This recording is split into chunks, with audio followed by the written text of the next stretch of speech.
Pilerne industrial इस्टेटाचें FDAन inspection केलें। सुमार 4 लाखांच्या मालाक विलो लायलो।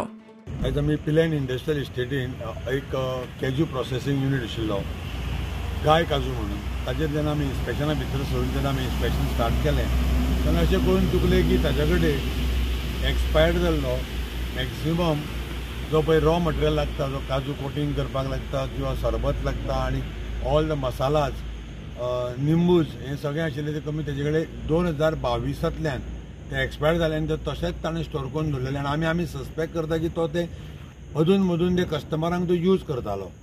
आमी सगळो तेजे कडेन तो भायर काडून घेतलो कंपनीन आनी विथ द हेल्प ऑफ पिलेन पंचायत आमी तो सगळो डिस्पोज केलो आसा। टोटल ताजो कॉस्ट एक जवळ जवळ 4,30,000 पर्यंत जातलो।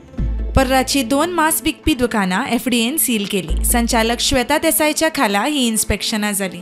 आज आमी हांगा पर्रा 2 मीट शॉप आशिल्ली रन बाय वन वेपारी आनी जे भायर टोटली अनहायजेनीक कंडिशन स्लॉटरिंग जे आसा पळय तें शॉपाच्या फाटल्यान जातालें।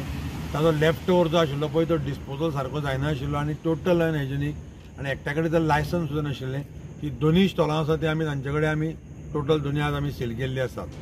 JCBच्या मदतीन एक्सपायर्ड जाल्ले प्रोडक्ट मातयेंत पडले, पूण हे प्रोडक्ट प्लास्टिकांत आशिल्ले दिसतात। पर्यावरणाक हे योग्य काय म्हूण प्रश्न। प्रुडंटा खातीर सौरभ शिरोडकर।